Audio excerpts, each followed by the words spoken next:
बंदी छोड़ सतगुरु रामपाल जी परमेश्वर जी की जय हो। परमपिता परमात्मा सारी सृष्टि के रचनहार कुल मालिक असंख्य ब्रह्मांडों के स्वामी जगत गुरु तीनों लोकों में प्रवेश करके सबका धारण पोषण करने वाले राजाधिराज आत्माधार नाथों के नाथ देवों के देव महादेव सर्वेश्वर महेश्वर मृत्युंजय अजरो अमर आदि अनादि सनातनी प्रभु जगत पिता जगदीश्वर श्री श्री 1008 की उपाधि के वास्तविक अधिकारी अकाल मूरत सौद स्वरूपी राम वासुदेव सर्वगतम ब्रह्म परम पूज्य प्रथम पूज्य परम संत परम पुरुष परम धनी परम दयालु सत्य कबीर हक्का कबीर अल्लाहु कबीर अल्लाहु अकबर बाखबर अल्लाह ताला जगत के तारणहार जगत के मुक्तिदाता जगत के जगन्नाथ हारे के सहारे हिंदुओं के राम मुसलमानों के अल्लाह सिखों के वाहिगुरु ईसाइयों के मसीह दया के सागर दयानिधि करुणा के सागर करुणानिधि स्वयंभू परिभू संकट मोचन कष्ट हरण मंगल करण दुख भंजन अविगत कबीर निर्विकार निर्विषम परमात्मा अलय अलेख सतगुरु आदि अनादि सतगुरु असली मर्यादा पुरुषोत्तम असली राम असली कृष्ण असली घनश्याम असली मुरारी राजाओं के राजा महाराजाओं के महाराजा शहंशाहों के शहंशाह सम्राटों के सम्राट भगवानों के भगवान अल्लाहों के अल्लाह प्रभुओं के प्रभु मसीहाओं के मसीह सच्चे वाहिगुरु बाबाओं के बाबा पीरों के पीर सेठों के सेठ जगत सेठ सावड़सा सेठ सर्वगुण संपन्न अनंत कोटि कलाओं के स्वामी अनंत कोटि ब्रह्मांडों के नायक योगियों में महायोगी ध्यानियों में महाध्यानी सिद्धों में परम सिद्ध ज्ञानियों में तत्व ज्ञानी ब्रह्म ज्ञानी महाज्ञानी परम ज्ञानी सर्वश्रेष्ठ ज्ञानी विज्ञानी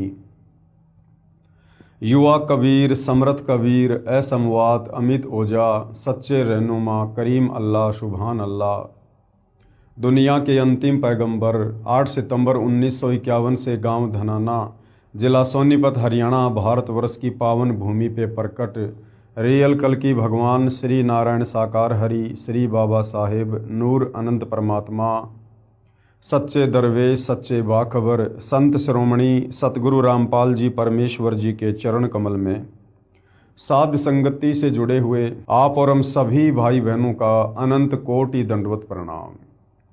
सत्साई भाई और बहनों, बहुत बड़ी दया बहुत बड़ी मेहर पूज्य गुरुदेव भगवान की परमेश्वर रामपाल जी की, जिनके शुभ आशीर्वाद से विशेष आशीर्वाद से उन्हीं के कर कमल से लिखित पवित्र पुस्तक ज्ञान गंगा के ऊपर वीडियो बनाने की श्रृंखला जारी है। इसी श्रृंखला में आज हमारा ये तीसरे नंबर का वीडियो है।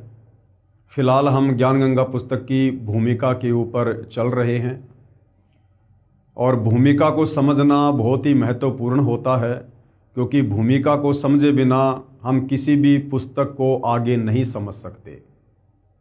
तो भाई और बहनों, अभी तक जो 2 वीडियो ज्ञान गंगा पुस्तक पर बन चुके हैं, आप जी यदि पहली बार ये वीडियो देख रहे हैं तो आपने पहले के 2 वीडियो भी अवश्य देखने चाहिए और सीरियल वाइज आपने प्रत्येक वीडियो को अवश्य देखना चाहिए।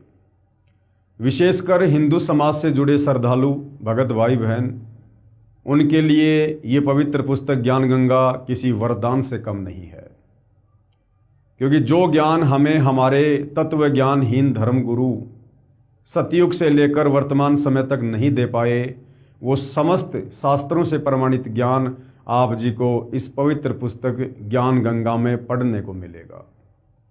और हमारी वो तमाम शंकाएं वो भ्रमणाएं भक्ति और भगवान को लेकर जो हमारे मन में उठती चली आई हैं, जिनका समाधान आज तक कोई नहीं कर पाया, आपकी प्रत्येक शंका का समाधान इस पवित्र पुस्तक ज्ञान गंगा से होगा। भाई और बहनों, मुझे ये कहने में कोई अतिशयोक्ति नहीं है कि इस पवित्र पुस्तक ज्ञान गंगा को जिस महापुरुष ने अपने कर कमल से लिखा है, परमेश्वर रामपाल जी ने, इस ज्ञान गंगा पुस्तक को समझने में ब्रह्मा विष्णु महेश और अन्य देवी देवता भी सक्षम नहीं है। क्यों सक्षम नहीं है? क्योंकि जब तक आप सृष्टि रचना से परिचित नहीं होंगे तब तक आप किसी भी धर्म के किसी भी धर्म ग्रंथ को नहीं समझ सकते। आप आत्मज्ञान के विषय में, परमात्म ज्ञान के विषय में, भक्ति या भगवान के विषय में नहीं जान सकते। और सृष्टि रचना को समझने का सौभाग्य ब्रह्मा विष्णु महेश जी को प्राप्त नहीं है, क्योंकि परमपिता परमेश्वर कबीर साहिब की जब जब वे सतलोक से चलकर इस पृथ्वी लोक पर तत्वदर्शी संत के रूप में प्रकट होते हैं, तो ये दया वे केवल मानव शरीर प्राप्त आत्माओं पर ही करते हैं।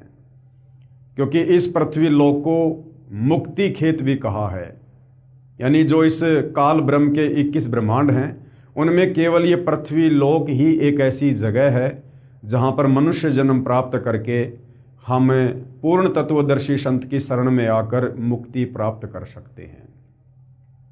तो मोक्ष प्राप्ति का जो परम सौभाग्य वर्तमान में आप और हम मानव शरीरधारी आत्माओं को, स्त्री पुरुषों को है, ये सौभाग्य ब्रह्मा विष्णु महेश को भी नहीं है। तो जो कंप्लीट ज्ञान ये परमपिता परमेश्वर कबीर साहिब सतगुरु रूप में इस पृथ्वी पर आकर आप और हम मानव शरीरधारी आत्माओं को देते हैं, ये कंप्लीट ज्ञान ब्रह्मा विष्णु महेश को भी नहीं बताया जाता है। इसलिए भाइयों और बहनों, आप इस पुस्तक को कोई सामान्य पुस्तक ना समझें और ना ही पुस्तक के लेखक को कोई सामान्य संत या व्यक्ति समझें। जब तक सतगुरु रामपाल जी परमेश्वर आप जी की बुद्धि ऑन नहीं करेंगे, आप जी इस पवित्र पुस्तक ज्ञान गंगा में लिखे लेख को नहीं समझ सकते। आप चाहे कितने विद्वान हैं, कितने संस्कृत के प्रकांड ज्ञाता हैं, कितने बड़े अधिकारी हैं, आप कुछ भी हैं, जब तक गुरुदेव भगवान रजा नहीं बख्शेंगे तब तक आप इस पवित्र पुस्तक के प्रमाणित लेख को नहीं समझ सकते। इसलिए आप जी जब भी इस पवित्र पुस्तक ज्ञान गंगा को पढ़ें या जो वीडियो वर्तमान में बन रहे हैं आप ये वीडियो देखें, तो सर्वप्रथम पूज्य गुरुदेव भगवान को प्रार्थना करें, उनसे अर्ज करें, विनती करें कि हे पूज्य गुरुदेव भगवान, हम नादान प्राणी हैं, 2 कोटि के जीव हैं, हमारी कोई औकात नहीं है। परमेश्वर, जब तक आप हमें इस पवित्र पुस्तक के लेख को समझने की शक्ति नहीं देंगे परमेश्वर, तब तक हम आध्यात्मिक ज्ञान से दूर ही रहेंगे। तो परमेश्वर जब साधक के आधीन भाव को देखता है, श्रद्धा भाव को देखता है, तो अवश्य दया भी करता है। तो भाइयों और बहनों, आज इस पवित्र पुस्तक ज्ञान गंगा की भूमिका का तीसरा वीडियो है और इसमें पूज्य गुरुदेव भगवान ने क्या कुछ लिखा है, क्या कुछ कहा है, हमें समझाने का जो है ये सराहनीय प्रयास किया है। अब हम इसमें आगे बढ़ेंगे। सत्य पुरुष का वर्तमान अवतार, इसके ऊपर हम कल वीडियो बना चुके थे। आज हम आगे बढ़ेंगे। आज का हमारा टॉपिक है अमेरिका की महिला भविष्यवक्ता फ्लोरेंस की महत्वपूर्ण भविष्यवाणी। अमेरिका की महिला भविष्यवक्ता फ्लोरेंस की महत्वपूर्ण भविष्यवाणी। परम पूज्य परमेश्वर सतगुरु रामपाल जी को लेकर सदियों पहले बहुत सारे भविष्यवक्ताओं ने, जैसे अमेरिका के न्यू जर्सी शहर की रहने वाली फ्लोरेंस, फ्रांस देश के नास्ट्रेडमस, बाबा वेंगा और भी बहुत सारे जाने माने भविष्यवक्ताओं ने भविष्यवाणियाँ की हैं। और उनकी भविष्यवाणियाँ जिस महापुरुष के ऊपर की गई हैं वो केवल सतगुरु रामपाल जी परमेश्वर जी के ऊपर ही खरी उतरती हैं। तो क्या कुछ फ्लोरेंस ने वर्तमान समय को लेकर सटीक भविष्यवाणियाँ की हैं, आप जियों को दिखाते हैं। अमेरिका की विश्वविख्यात भविष्यवक्ता फ्लोरेंस ने अपनी भविष्यवाणियों में कई बार भारत का जिक्र किया है। द फॉल ऑफ सेसेशनल कल्चर नाम की अपनी पुस्तक में उन्होंने लिखा है कि सन 2000 आते आते प्राकृतिक संतुलन भयावह रूप से बिगड़ेगा। लोगों में आक्रोश की प्रबल भावना होगी, दुराचार पराकाष्ठा पर होगा। पश्चिमी देशों के विलासितापूर्ण जीवन जीने वालों में निराशा, बेचैनी और अशांति होगी। ये पश्चिमी देश कौन है? America, England, Britain, France, Germany, ये हैं पश्चिमी देश। तो क्या कहा था फ्लोरेंस ने कि पश्चिमी देशों के विलासितापूर्ण जीवन जीने वालों में निराशा, बेचैनी और अशांति होगी। क्यों? अध्यात्म की कमी के कारण, क्योंकि ये आत्मा उस समय तक शांत नहीं हो सकती है। इस आत्मा की चाहत, इस आत्मा की जिज्ञासा उस समय तक शांत नहीं हो सकती है जब तक इस आत्मा को अपनी वास्तविक खुराक भक्ति नहीं मिलती है। ये आत्मा युगों युगों से परमात्मा के लिए तड़प रही है। वो आत्माएं चाहे अमेरिका में हो, चाहे हिंदुस्तान में हो, चाहे जापान में हो, हम सब एक ही परमपिता परमेश्वर कबीर साहिब के बच्चे हैं, उन्हीं की आत्मा है। और सृष्टि रचना से आपको पता चलेगा कि जब से हम इस काल ब्रह्म के चक्कर में, इस 21 ब्रह्मांड में अपने परमपिता परमेश्वर कबीर साहिब को और अपने निज घर सतलोक को छोड़कर आए हैं, तब से हमें यहाँ पर सुख नाम की कोई वस्तु प्राप्त नहीं हो रही है। और जब से ये आत्मा सतलोक से आई है तब तक ये उन सुखों की चाहत में भटक रही है।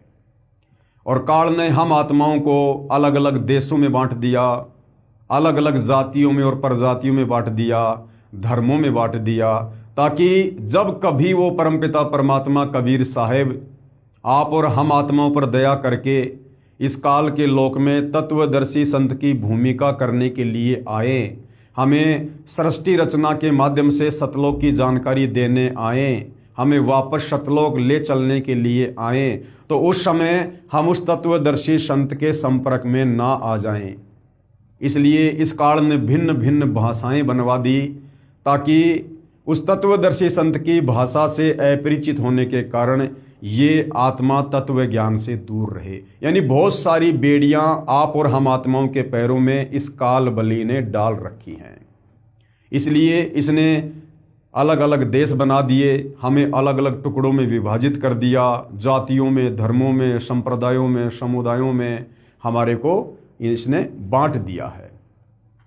तो जो पश्चिमी देश में रहने वाले लोग हैं, जहाँ पर विज्ञान का बोलबाला है, जहाँ पर विज्ञान की चक्काचौंध है, लोग विलासितापूर्ण जीवन जीते हैं, वो विलासितापूर्ण जीवन जीने के बाद भी लोग अशांत हैं, बेचैन हैं अध्यात्म की कमी के कारण।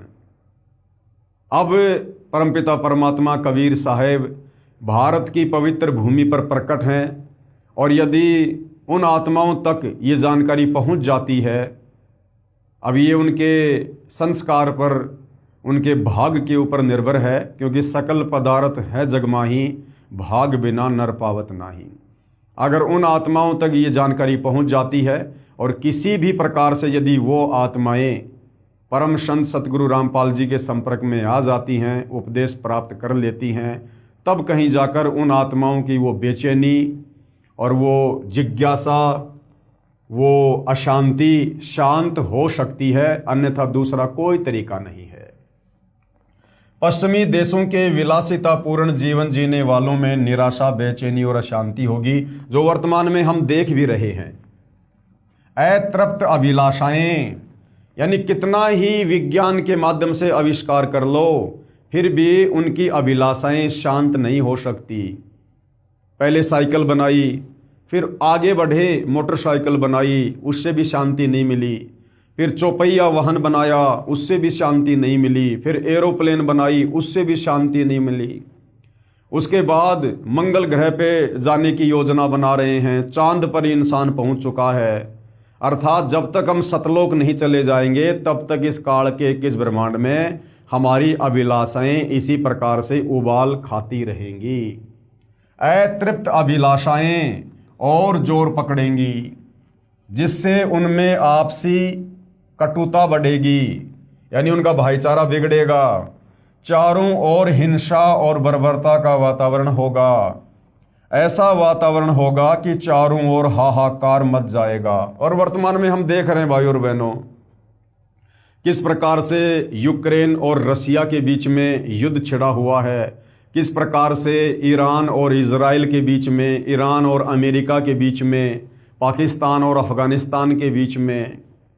और वर्तमान में हम युग परिवर्तन के दौर में जी रहे हैं, और युग परिवर्तन अटल सत्य है, क्योंकि इसी पवित्र पुस्तक में कबीर परमेश्वर सतगुरु रामपाल जी ने अपने कर कमल से लिखा हुआ है कि युग परिवर्तन का निर्धारित समय सन 1905 से लेकर 2028 तक है।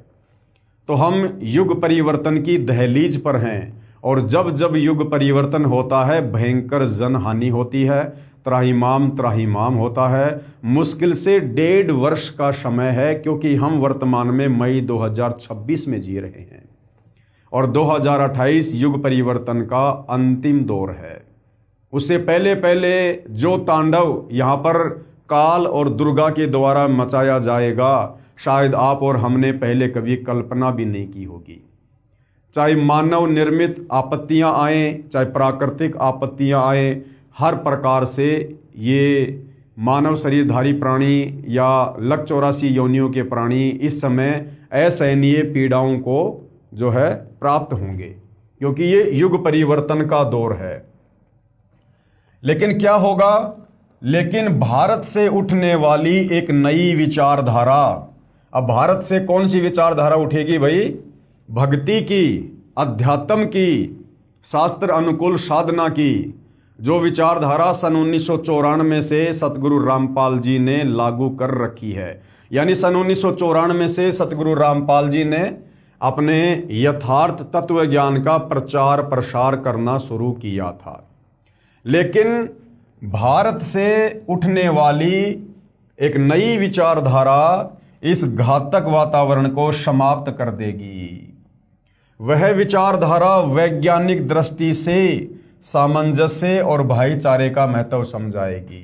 यानी जो सतगुरु रामपाल जी की अध्यात्म वाली विचारधारा है, वो लोगों को समझाएगी वैज्ञानिक दृष्टि से कि भाई विज्ञान और धर्म में आपस में विरोधाभास नहीं है, विज्ञान और धर्म की कोई टक्कर, कोई मुकाबला नहीं है। अध्यात्म ज्ञान के अभाव में लोग समझ नहीं पा रहे हैं और लोग सोचते हैं कि जो लोग धार्मिक होते हैं वो लोग मूर्ख होते हैं, पागल होते हैं, उन्हें जीवन जीने का नहीं पता होता है। ये विज्ञान को फॉलो करने वाले लोगों का मत होता है। लेकिन असल में विज्ञान का और धर्म का कोई टकराव नहीं होता है, अपितु विज्ञान तो धर्म के आगे ऊंट के मुंह में जीरे के बराबर भी नहीं है, जीरे के बराबर भी। तो सतगुरु रामपाल जी परमेश्वर जी ने हमें यही समझाया है, यही बताया है कि विज्ञान तो इस अध्यात्म को समझने के लिए परमपिता परमेश्वर जी ने दी है। ये विज्ञान अध्यात्म को समझने में सहायक है। विज्ञान से हम धर्म को समझेंगे तो विज्ञान और धर्म का आपस में कोई टकराव किसी भी प्रकार का नहीं है। वह विचारधारा वैज्ञानिक दृष्टि से सामंजस्य और भाईचारे का महत्व समझाएगी। वह यह भी समझाएगी कि धर्म और विज्ञान में आपस में विरोध नहीं है। आध्यात्मिकता की उच्चता और भौतिकता का खोखलापन सबके सामने उजागर करेगी। आध्यात्मिकता की उच्चता यानी भक्ति की शक्ति और भौतिकता का खोखलापन सबके सामने उजागर करेगी। यानी आने वाले समय में जो लोग भगत होंगे, जो भक्ति करेंगे, और भक्ति कौन सी? शास्त्र अनुकूल भक्ति। और शास्त्र अनुकूल भक्ति पूरे विश्व में जगत गुरु तत्वदर्शी सतगुरु रामपाल जी के पास है और कहीं नहीं है। तो आने वाले समय में जो लोग भक्ति करेंगे, नेक नीति से जीवन जिएंगे, सतगुरु की शरण में रहकर मर्यादा में भक्ति करेंगे, वो निरंतर ऊपर की ओर ही उठते चले जाएंगे। वो हर प्रकार की समस्याओं से, पीड़ाओं से, रोग से, कष्टों से, तीन ताप के दुख से दूर होंगे। और जो लोग विज्ञान को ही सब कुछ मानकर विलासितापूर्ण जीवन जी रहे हैं, उन लोगों के जीवन में आने वाले समय में कष्ट ही कष्ट होंगे।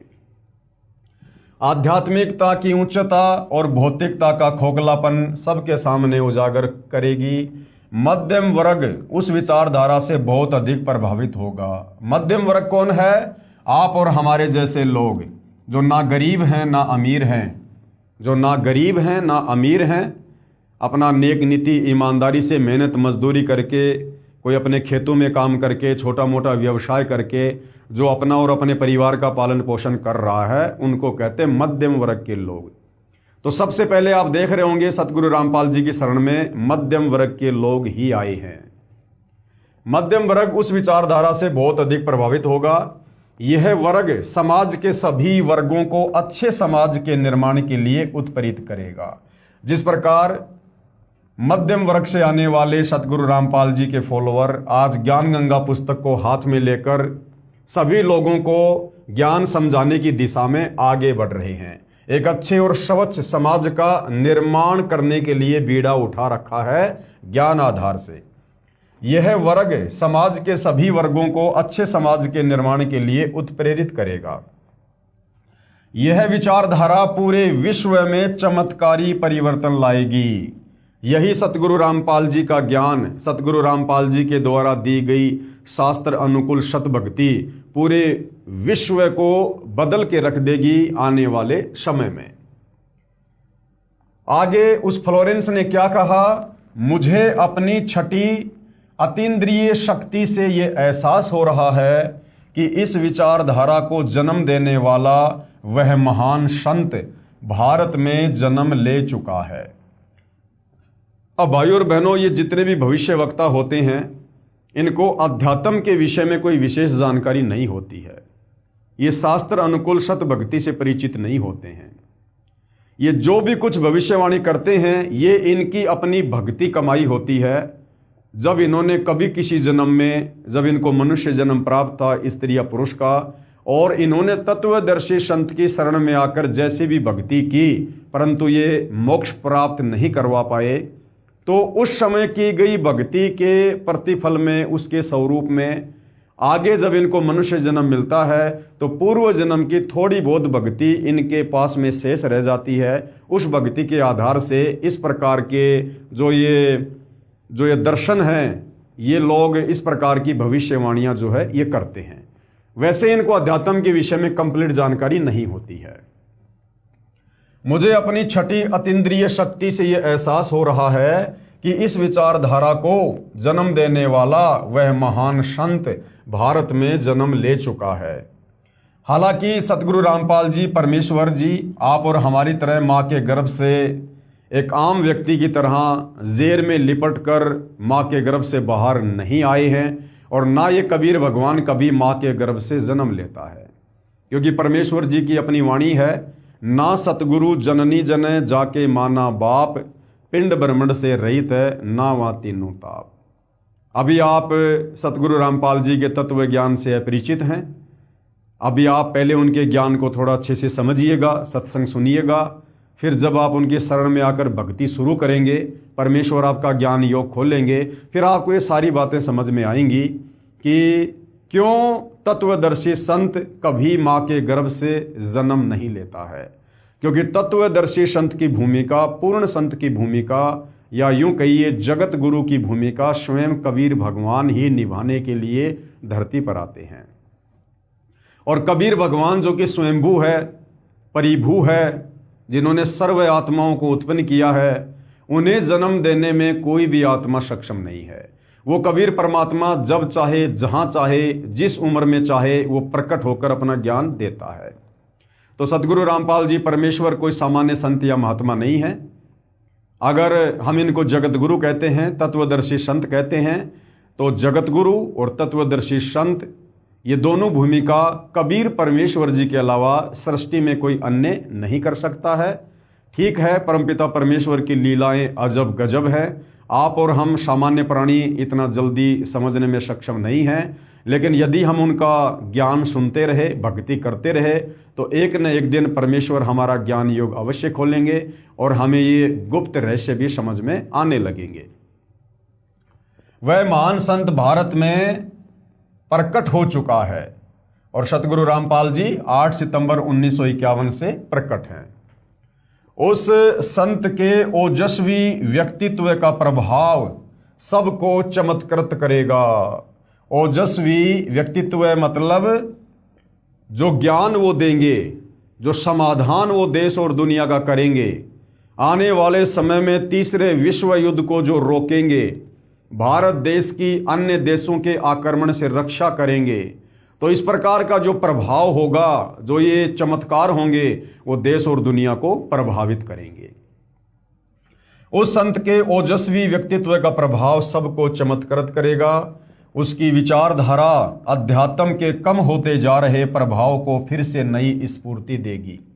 चारों ओर आध्यात्मिक वातावरण होगा, यानी घर घर में सतगुरु रामपाल जी की भक्ति होगी, घर घर में सतगुरु रामपाल जी की पूजा होगी। हर व्यक्ति नेक नीति ईमानदारी से अपना जीवन जिएगा, वो स्वयं भी जिएगा और दूसरों को भी जीने देगा। तो एक प्रकार से आध्यात्मिक वातावरण पूरे विश्व में फिर से पनपेगा। संत की विचारधारा से प्रभावित लोग विश्व के कल्याण के लिए पश्चिम की ओर चलेंगे। धीरे धीरे एशिया, यूरोप और अमेरिका पर पूरी तरह छा जाएंगे। यानी इन देशों में सतगुरु रामपाल जी का आने वाले समय में जोरों शोरों से ज्ञान प्रचार होगा। उस संत की विचारधारा से पूरा विश्व प्रभावित होगा और उनके चरण चिन्हों पर चलेगा। यानी जो सतगुरु रामपाल जी की भक्ति मर्यादा हैं, उन मर्यादाओं में रहकर लोग भक्ति करेंगे, अपना जीवन यापन करेंगे। पश्चिमी देश के लोग उन्हें ईसा कहेंगे। पश्चिमी देश के लोग यानी जो ये ईसाई लोग हैं, जो ईसा मसीह को मानते हैं, जब उन्हें सतगुरु रामपाल जी परमेश्वर जी के विषय में पता चलेगा कि तुम्हारा रियल मसीहा धरती पर 8 सितंबर 1951 को प्रकट हो चुका है सतगुरु रामपाल जी के नाम से, तो जो पश्चिमी देशों के लोग हैं वो सतगुरु रामपाल जी को पहचान कर उन्हें अपना मसीहा कहेंगे।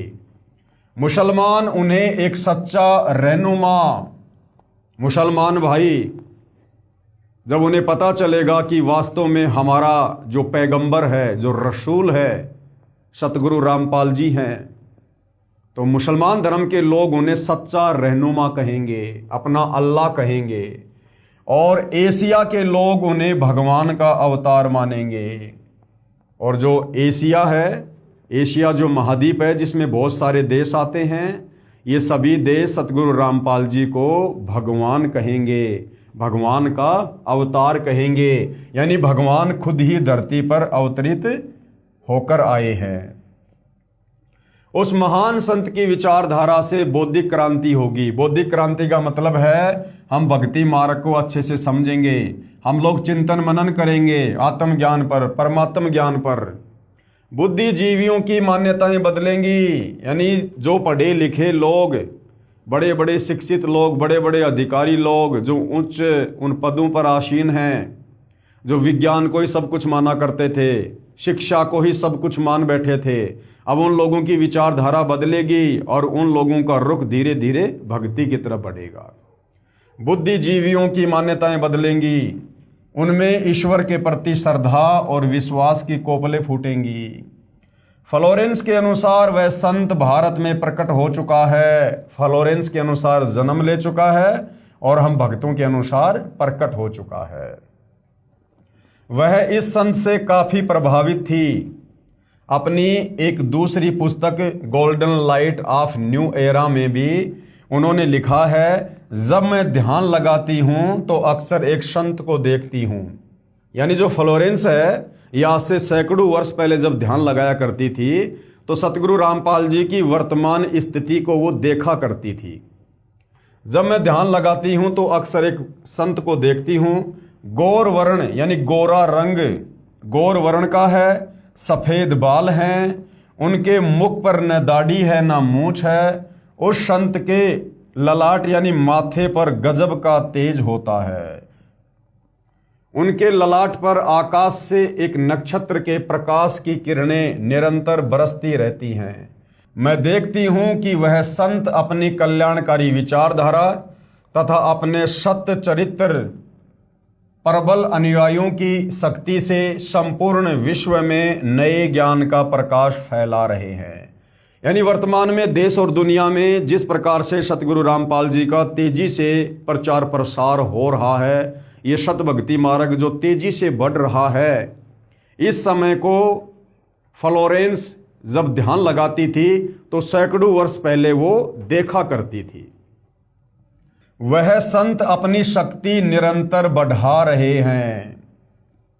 अब सतगुरु रामपाल जी के द्वारा निरंतर अपनी शक्ति बढ़ाने का मतलब ये नहीं है कि सतगुरु रामपाल जी कोई जिम करते हैं या कोई व्यायाम करते हैं, अपने शरीर की शक्ति बढ़ा रहे हैं।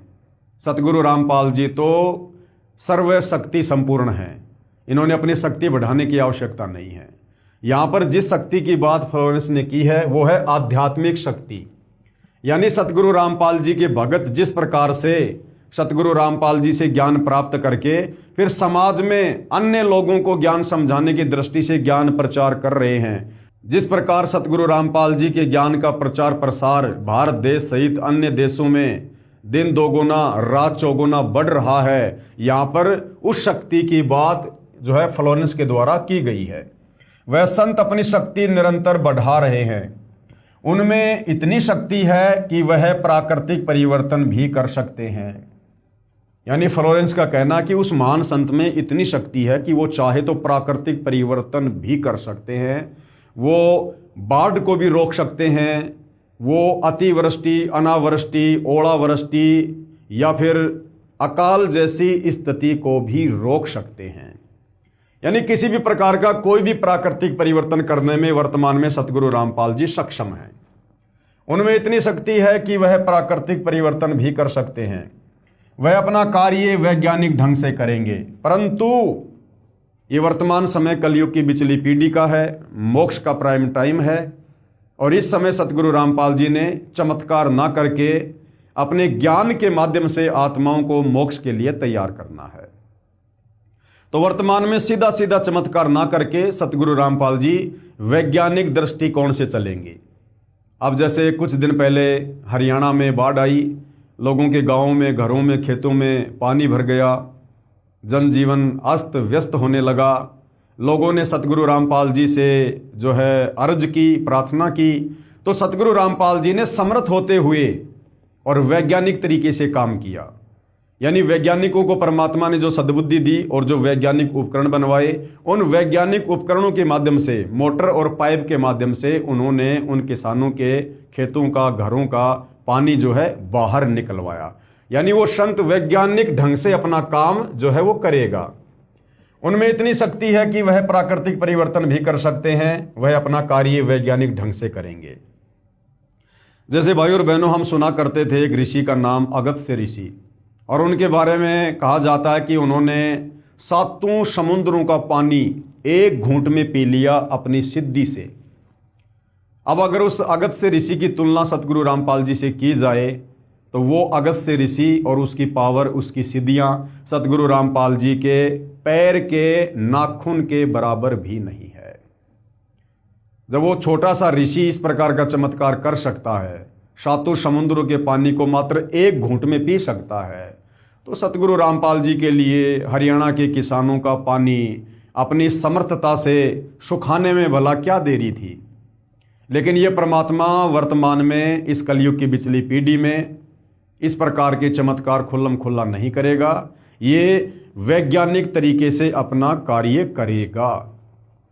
उनमें इतनी शक्ति है कि वह प्राकृतिक परिवर्तन भी कर सकते हैं, वह अपना कार्य वैज्ञानिक ढंग से करेंगे। उनकी कृपा और प्रयत्नों से मानवीय सभ्यता में नई जागृति आएगी। यानी जिस प्रकार से वर्तमान में आध्यात्मिकता के अभाव के चलते इंसान के व्यवहार में, इंसान के नेचर में, इंसान के चरित्र में जो गिरावट आ चुकी है, वो धीरे धीरे धीरे धीरे वापस अपनी उसी वास्तविक स्थिति पर आएगी। यानी लोगों में फिर से जागृति आएगी, लोग भक्ति मार्ग पर चलेंगे, सही मायने में लोग एक इंसान बनेंगे। उनकी कृपा और प्रयत्नों से मानवीय सभ्यता में नई जागृति आएगी, विश्व के समस्त जन समूह में नई चेतना का संचार होगा, लोक शक्ति का नया रूप उभर कर सामने आएगा। लोक शक्ति का नया रूप, अब ये लोक शक्ति का नया रूप क्या है? यानी इस विश्व में यदि आने वाले समय में किसी महापुरुष को सबसे ज़्यादा अगर समर्थन मिलेगा जनता का, तो केवल सतगुरु रामपाल जी को मिलेगा। लोक शक्ति का एक नया रूप उभर कर सामने आएगा, जो सत्ताधारियों की मनमानियों पर अंकुश लगा देगा। यानी आने वाले समय में सतगुरु रामपाल जी को देश और दुनिया का इतना ज़बरदस्त समर्थन मिलेगा, ये जो सत्ताधारी लोग हैं, जो राजनेता हैं, इनकी मनमानियों के ऊपर अंकुश लग जाएगा। मजबूर हो जाएंगे ये राजनेता सतगुरु रामपाल जी के प्रवचन सुनने के लिए, सतगुरु रामपाल जी से उपदेश लेकर उनकी आज्ञा में रहकर सच्ची नीयत से राज्य करने के लिए। सत्ताधारियों की मनमानियों पर अंकुश लगा देगा। मनोचिकित्सक तथा सम्मोहन कला के विश्व प्रसिद्ध ज्ञाता डॉक्टर मोरे बर्नस्टीन की फ्लोरेंस से अच्छी दोस्ती थी। एक बार फ्लोरेंस ने उनसे भी कहा था, डॉक्टर, वह समय बड़ी तेजी से नजदीक आ रहा है जब सत्ता लोलुप राजनेताओं की अपेक्षा आप जैसे समाज सेवकों की बातें समाज अधिक ध्यान से सुनेगा। 21वीं सदी के आते आते यानी सन 2000 के आते आते एक नई विचारधारा पूरे विश्व को प्रभावित करेगी। कौन सी विचारधारा? अध्यात्म की विचारधारा। सतगुरु रामपाल जी की भक्ति वाली विचारधारा पूरे विश्व को प्रभावित करेगी। हर राष्ट्र में सत्य चरित्र धार्मिक लोगों का संगठन लोगों के दिमाग में बैठी गलत मान्यताओं को बदल देगा। ये विचारधारा भारत से प्रस्फुटित होगी, यानी इस विचारधारा का जन्म भारत देश से होगा, वहीं से पूरे विश्व में फैलेगी। मैं उस पवित्र स्थान पर एक प्रचंड तपस्वी को देख रही हूं। यानी जो फ्लोरेंस थी वो सतगुरु रामपाल जी के विषय में कह रही है कि मैं उस पवित्र स्थान पर यानी सतलोक आश्रम बरवाड़ा उस बहन को उस समय अपनी ध्यान अवस्था में दिखाई दे रहा था, जहां बैठकर सतगुरु रामपाल जी देश और दुनिया को आध्यात्मिक ज्ञान दे रहे थे। मैं उस पवित्र स्थान पर एक प्रचंड तपस्वी को देख रही हूं जिसका तेज बड़ी तेजी से फैल रहा है, यानी उनका ज्ञान बड़ी तेजी से फैल रहा है। मनुष्य में सोए देवत्व को जगाने तथा धरती का स्वर्ग जैसा बनाने के लिए वह संत दिन रात प्रयत्न कर रहे हैं, सत्संग कर करके, अपने भक्तों के माध्यम से ज्ञान प्रचार करवा करवा के। एक पत्रकार ने सन 1964 में फ्लोरेंस से पूछा था कि क्या वह दुनिया का भविष्य बता सकती है, तो फ्लोरेंस ने इसके जवाब में कहा था, 1970 की शुरुआत व्यापक उथल पुथल के साथ होगी। 1989 1980 के बाद ऐसे ऐसे भूकंप आएंगे कि न्यू जर्सी का कुछ हिस्सा तथा यूरोप और एशिया के कई देशों के स्थान भूकंप से नष्ट हो जाएंगे, और इसकी प्रत्येक भविष्यवाणी आज तक सही सिद्ध हुई है। कुछ हिस्से जलमग्न भी हो जाएंगे। तीसरा विश्व युद्ध का आतंक सबके दिमाग में बैठ जाएगा। अब वो समय आ गया है भाई और बहनों, जिस प्रकार से एक देश दूसरे देश का दुश्मन बनकर बैठा है। दुनिया तीसरे विश्व युद्ध के मुहाने पर खड़ी है। लोगों के दिमाग में तीसरे विश्व युद्ध का आतंक बैठ चुका है। ये वर्तमान समय के लिए उसने ये भविष्यवाणी की है। तीसरे विश्व युद्ध का आतंक सबके दिमाग में बैठ जाएगा और वे इस युद्ध की तैयारी करेंगे। लेकिन भारतीय राजनेता अपने प्रभाव और बुद्धि से तीसरे विश्व युद्ध को टालने में सफल हो जाएंगे। लेकिन भारतीय राजनेता, अब ये राजनेता कौन होंगे? ये राजनेता वही होंगे जो सतगुरु रामपाल जी से उपदेश प्राप्त करके फिर सतगुरु रामपाल जी की नियम और मर्यादाओं में रहकर राज्य करेंगे, और सतगुरु रामपाल जी से सलाह मशवरा करके उनकी आज्ञा लेकर और उनके बताए अनुसार फिर वो राजनेता जो भगत ही होंगे वो तीसरे विश्व युद्ध को रोकने में सफल होंगे। लेकिन भारतीय राजनेता अपने प्रभाव और बुद्धि से तीसरे विश्व युद्ध को टालने में सफल हो जाएंगे। तीसरे विश्व युद्ध के शुरू होने तक भारत के शासन की बागडोर आध्यात्मिक प्रवृत्ति के लोगों के हाथ में होगी। तीसरा विश्व युद्ध जो अपने पीक टाइम पर होगा, उस समय जो भारतीय राजनीति में जो राजनेता होंगे, प्रधानमंत्री होगा, मुख्यमंत्री होगा, राष्ट्रपति होगा, ये सब सतगुरु रामपाल जी की शरण में होंगे। तीसरे विश्व युद्ध के शुरू होने तक भारत के शासन की बागडोर आध्यात्मिक प्रवृत्ति के लोगों के हाथ में होगी। इसलिए उनके प्रभाव से विश्व युद्ध टलेगा, उन राजनेताओं के प्रभाव से नहीं टलेगा। वो राजनेता केवल भगत होंगे, सतगुरु रामपाल जी जैसा भी दिशा निर्देश देंगे और सतगुरु रामपाल जी के आशीर्वाद से, उनकी शक्ति से वो विश्व युद्ध जो है वो टलेगा। वे शासक एक महान संत के ओजस्वी तथा क्रांतिकारी विचारधारा से प्रभावित होंगे, यानी वो सतगुरु रामपाल जी से उपदेश प्राप्त कर चुके होंगे। वे उस संत के प्रति उसी तरह समर्पित होंगे जैसे वाशिंगटन स्वतंत्रता एवं मानवता के प्रति समर्पित थे। वो राजनेता जो सतगुरु रामपाल जी से उपदेश प्राप्त करके राजनीति करेंगे धर्म नीति में रहकर, वे उस संत यानी सतगुरु रामपाल जी के प्रति उसी तरह समर्पित होंगे जैसे वाशिंगटन कौन था? अमेरिका का प्रथम राष्ट्रपति। जैसे वाशिंगटन स्वतंत्रता और मानवता के प्रति समर्पित थे। अमेरिका के शहर न्यू जर्सी की रहने वाली फ्लोरेंस सचमुच एक विलक्षण महिला थी। एक बार नेबेल नाम के व्यक्ति ने टीवी कार्यक्रम के दौरान उनसे बोला, आप भारत में जन्म ले चुके संत के बारे में तो अक्सर बताती रहती हैं, मैं अपने बारे में कुछ जानना चाहता हूं, बताइए। तो नेबेल के बारे में फ्लोरेंस ने क्या बताया? फ्लोरेंस ने उसके दाहिने हाथ को थाम लिया और बोली, आप बहुत जल्द किसी दूसरे राज्य से प्रसारण करेंगे। नेबेल एक प्रसारण सेवा के कर्मचारी थे। फ्लोरेंस की इस बात पर वह हंसने लगे। कुछ क्षण बाद बोले, आपने मुझसे ये अच्छा मजाक किया। यदि हमारी कंपनी के अधिकारी इस कार्यक्रम को देख रहे होंगे तो मैं दूसरे राज्य में जाऊं या नहीं, फिलहाल अपनी कंपनी से तुरंत निकाल दिया जाऊंगा। यानी ये बात जो यहाँ पर समझाई जा रही है, ये आप और हमें विश्वास दिलाने के लिए कि फ्लोरेंस की भविष्यवाणियां कितनी सटीक होती थी। कुछ ही मिनटों के बाद टीवी के कंट्रोल रूम का फोन घनघना उठा। फोन नेबेल के लिए था। उनकी कंपनी के जनरल मैनेजर उनसे बात करना चाहते थे। नेबेल ने जब फोन उठाया तो उन्होंने कहा, हमने न्यूयॉर्क के प्रसारण करने का काम शुरू करने का निर्णय लिया है, वह तुम्हें ही भेजा जाएगा, यानी न्यूयॉर्क में आपको ही भेजा जाएगा। अभी ये बात गुप्त रखना, इसकी घोषणा कल की जाएगी। मैं टीवी पर फ्लोरेंस के साथ तुम्हारी बातचीत देख रहा था। फ्लोरेंस ने तुम्हारे विषय में जो बताया वह पूरी तरह सच है। आश्चर्य है कि उन्हें यह बात कैसे मालूम हो गई।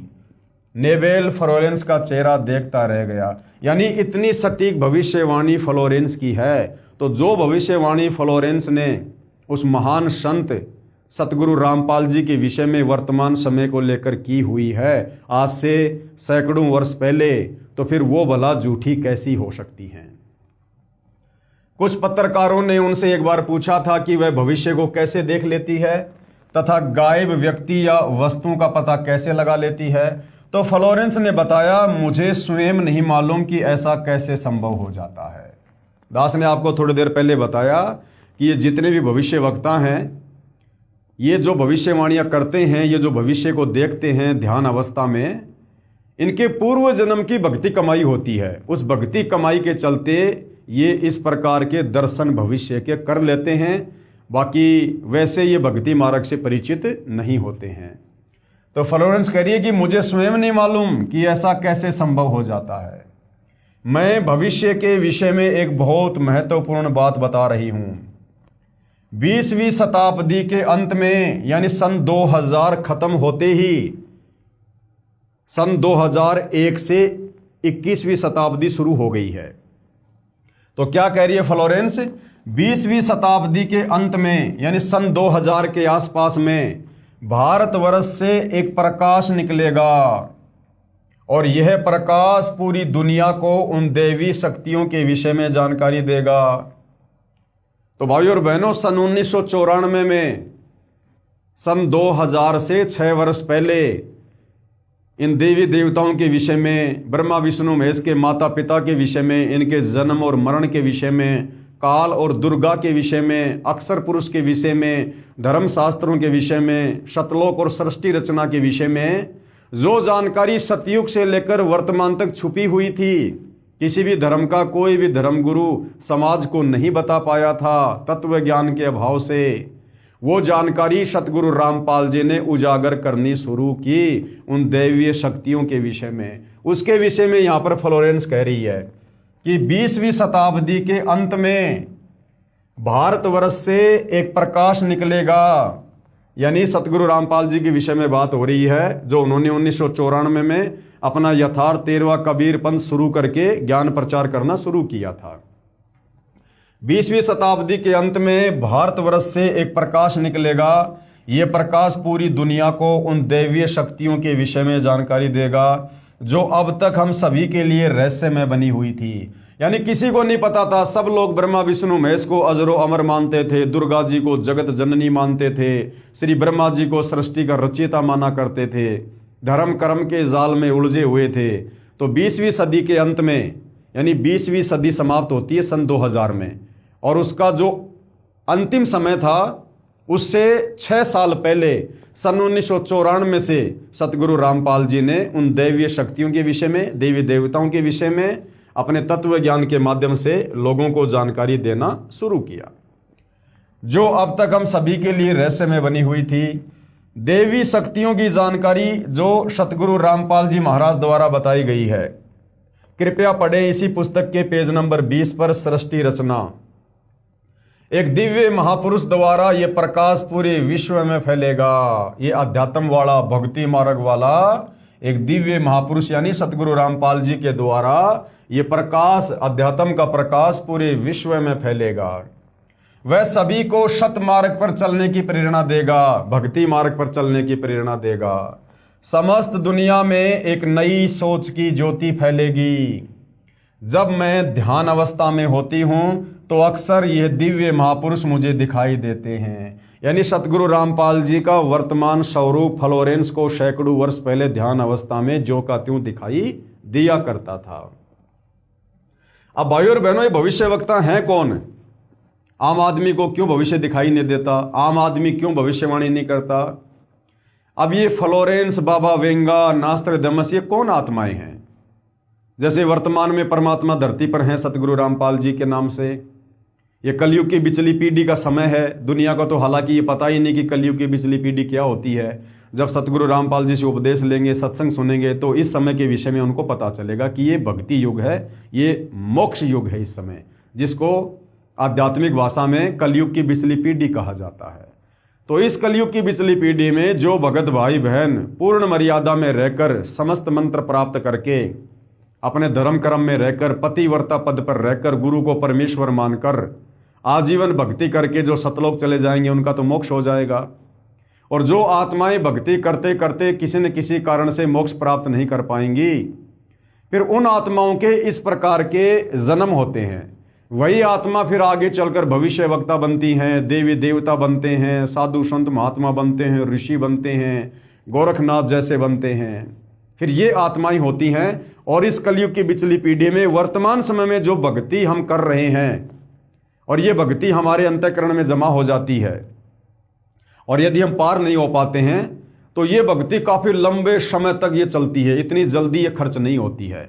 तो जब कभी उस आत्मा को मनुष्य जन्म मिलता है और यदि उसकी भक्ति सुरक्षित है, तो उस भक्ति के प्रभाव से फिर वो इस प्रकार से भविष्य बताना शुरू कर देता है। तो फ्लोरेंस भी उन्हीं आत्माओं में से एक थी। अक्सर ये दिव्य महापुरुष मुझे दिखाई देते हैं। फ्लोरेंस ने बार बार इस संत या दिव्य महापुरुष का जिक्र किया है। साथ ही यह भी बताया है कि उत्तरी भारत के एक पवित्र स्थान पर वह मौजूद है। जो हरियाणा है वो भारत के मानचित्र में वो एक उत्तरी राज्य है। तो क्या कह रही है कि उत्तरी भारतवर्ष के एक पवित्र स्थान पर वह मौजूद है, यानी सतलोक आश्रम बरवाड़ा, वो जगह उस फ्लोरेंस को उस समय दिखाई दे रही थी। सजनों, उपरोक्त भविष्यवाणी तथा वर्तमानवाणी है जो परम संत रामपाल जी महाराज पर खरी उतरती है, यानी सतगुरु रामपाल जी भगवान पर यह वाणी खरी उतरती है, तथा इसी का समर्थन अन्य भविष्यवाणियां भी करती हैं जो आगे लिखी हैं। वो भी हम देखेंगे इसी पुस्तक में। आगे हम इस पवित्र पुस्तक ज्ञान गंगा में बढ़े। भाई बाले वाली जन्म साखी में प्रमाण है, यानी वर्तमान में सतगुरु रामपाल जी ही वो महापुरुष है, वो परम संत है, जगत गुरु है, जो दुनिया का उद्धार करेंगे और इस आध्यात्मिक शक्ति को, आध्यात्मिक चेतना को पूरे विश्व में फैलाएंगे। ये भाई बाले वाली जन्म साखी में भी इसका जो है ये प्रमाण है। एक महापुरुष के विषय में भाई बाले वाली जन्म साखी में भगत प्रहलाद की भविष्यवाणी। ये भाई बाला कौन था? भाई बाला और मर्दाना ये आदरणीय नानक जी के भगत थे। ये ज़्यादातर समय ये नानक जी के साथ में रहा करते थे। तो भाई बाले वाली जन्म साखी में प्रमाण, भाई बाले वाली जन्म साखी में लिखा गया विवरण स्पष्ट करता है कि सतगुरु रामपाल जी महाराज ही वह अवतार हैं जिन्हें परमेश्वर कबीर जी तथा संत नानक जी के पश्चात पंजाब की धरती पर अवतरित होना था। अवतरित होना था, एक होता है अवतार, एक होता है अवतरित होना। अवतार होता है किसी आत्मा को भेजा जाता है, उसको अवतार कहते हैं। जैसे विष्णु लोक जी से जो आत्माएं यहाँ आती है, अवतार धारण करती हैं, उनको अवतार कहा जाता है। और अवतरित का मतलब होता है खुद वो मां शक्ति धरती पर प्रकट हो, उसको अवतरित होना कहते हैं। तो कबीर परमेश्वर सतगुरु रामपाल जी स्वयं सतलोक से चलकर 8 सितंबर 1951 को भारत की पवित्र भूमि पर अवतरित हुए हैं। तो क्या कहा था? जिन्हें परमेश्वर कबीर जी तथा संत नानक जी के पश्चात पंजाब की धरती पर अवतरित होना था। और सतगुरु रामपाल जी 8 सितंबर 1951 को पंजाब की धरती पर ही सतलोक से चलकर सीधे उतरे हैं, प्रकट हुए हैं, अवतरित हुए हैं। सतगुरु रामपाल जी महाराज 8 सितंबर 1951 को गांव धनाना, जिला सोनीपत, हरियाणा प्रांत, उस समय पंजाब प्रांत, क्योंकि 8 सितंबर 1951 को जिस समय सतगुरु रामपाल जी भारतवर्ष की पवित्र भूमि पर अवतरित हुए, उस समय हरियाणा राज्य नहीं बना था। सन 1951 में हरियाणा राज्य का जन्म नहीं हुआ था। उस समय ये हरियाणा का क्षेत्र ये पंजाब के अंतर्गत था।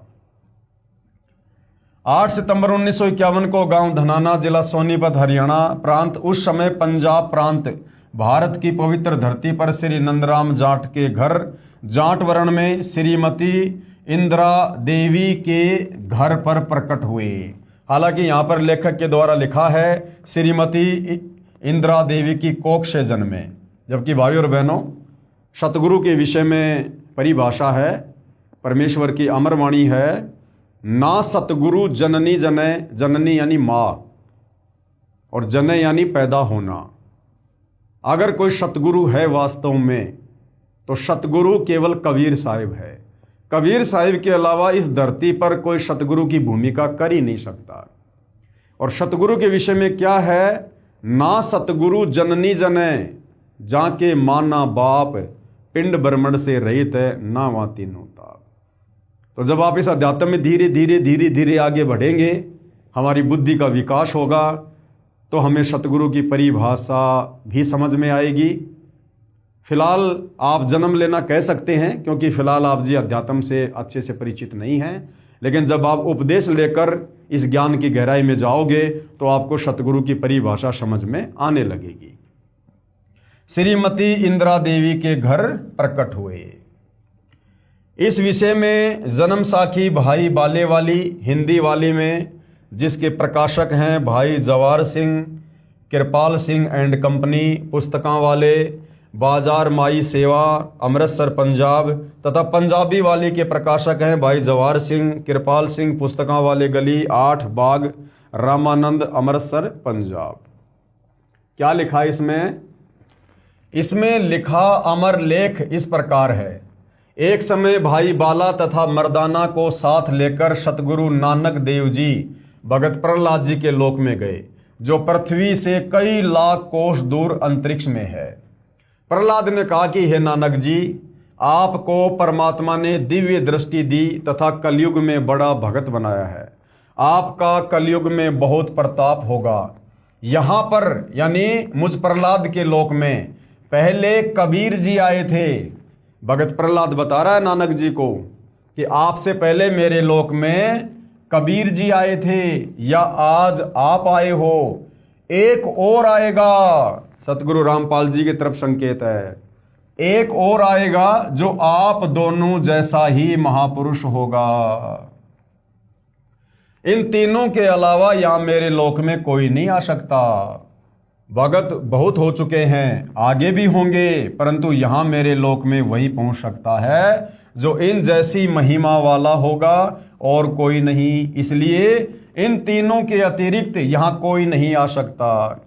मर्दाने ने पूछा कि हे भगत प्रहलाद जी, कबीर जी तो जुलाहा थे, यानी कबीर परमात्मा जब 650 साल पहले बनारस के काशी में आए तो जिन अच्छी आत्माओं को उन्होंने अपनी परवरिश के लिए निमित्त बनाया, नीरू और नीमा को, वो जुलाहे का कार्य किया करते थे। तो उस घर में परमेश्वर की लीला में परवरिश हुई, जिस कारण से आगे चलकर कबीर परमात्मा भी जुलाहा कहलाए। तो क्या कह रहे हैं मर्दाना जी? इसलिए इन तीनों के अतिरिक्त यहां कोई नहीं आ सकता। मर्दाने ने पूछा कि हे भगत प्रहलाद जी, कबीर जी तो जुलाहा थे, नानक जी खत्री हैं, वह तीसरा किस वर्ण यानी जाति से तथा किस धरती पर अवतरित होगा? भगत प्रहलाद ने कहा, भाई सुन, नानक जी के सचखंड जाने के सैकड़ों वर्ष पश्चात पंजाब की धरती पर और जाट वर्ण में जन्म लेगा, यानी अवतरित होगा, प्रकट होगा, तथा उसका प्रचार क्षेत्र बरवाला होगा। लेख समाप्त। अब यहां पर गुरुदेव भगवान कह रहे हैं, विवेचन कीजिए। सतगुरु रामपाल दास जी महाराज वही अवतार हैं जो अन्य परमाणु के साथ साथ जन्म साखी में लिखे वर्णन पर खरे उतरते हैं। जन्म साखी में 100 वर्ष के पश्चात लिखा है, यहां पर सैकड़ों वर्ष पश्चात कहा गया था, जिसको पंजाबी भाषा में लिखते समय 100 वर्ष ही लिख दिया गया। अब ये सारी बातें भाई और बहनों सतगुरु रामपाल जी क्यों कह रहे हैं कि भाई बाल्य वाली जन्म साखी में क्या लिखा गया, ऐसा क्यों लिखा गया, जबकि वहाँ पर ऐसा लिखा होना चाहिए था? क्योंकि सतगुरु रामपाल जी, अभी आपने देखा जब मर्दाने ने पूछा तो भगत प्रहलाद ने कहा कि वो जो तीसरा महापुरुष आएगा मेरे लोक में, वो नानक जी और कबीर जी जैसा ही होगा, उनके जितनी शक्ति वाला ही होगा। तो भाई कबीर जी तो अंतर्यामी थे, नानक जी भी सिद्धि युक्त थे, शक्ति युक्त थे, और वो तीसरा यानी सतगुरु रामपाल जी भी उनके जैसा ही होगा, उनकी महिमा भी उतनी होगी, उनकी शक्ति भी कबीर जी के जितनी होगी। तो सतगुरु रामपाल जी तो स्वयं कबीर जी ही हैं। तो जो सतगुरु रामपाल जी ने बताया, जो त्रुटि लोगों ने लिखते समय जन्म साखी में जो कर दी, लेख को ना समझ पाने के कारण, तत्व ज्ञान के अभाव में, उसको सतगुरु रामपाल जी ने शुद्ध किया है। यहां पर सैकड़ों वर्ष पश्चात कहा गया था, जिसको पंजाबी भाषा में लिखते समय 100 वर्ष ही लिख दिया, क्योंकि मर्दाना ने पूछा था कि वह कौन से युग में नजदीक ही आएगा। तब भगत प्रहलाद ने कहा कि श्री नानक जी के सैकड़ों वर्ष पश्चात कलयुग में ही वह संत जाट वर्ण में जन्म लेगा। इसलिए यहां 100 वर्ष के स्थान पर सैकड़ों वर्षों ही न्यायोचित है, तथा प्रचार क्षेत्र बरवाला के स्थान पर बटाला लिखा गया। इसके 2 कारण हो सकते हैं कि शहर बरवाला जिला हिसार हरियाणा उस समय पंजाब प्रांत में सुप्रसिद्ध नहीं था, तथा बटाला शहर पंजाब प्रांत में प्रसिद्ध था। लेखनकर्ता ने इस कारण से बरवाला के स्थान पर बटाला लिख दिया। दूसरा, प्रिंट करते समय बरवाले की जगह बटाले प्रिंट हो गया है।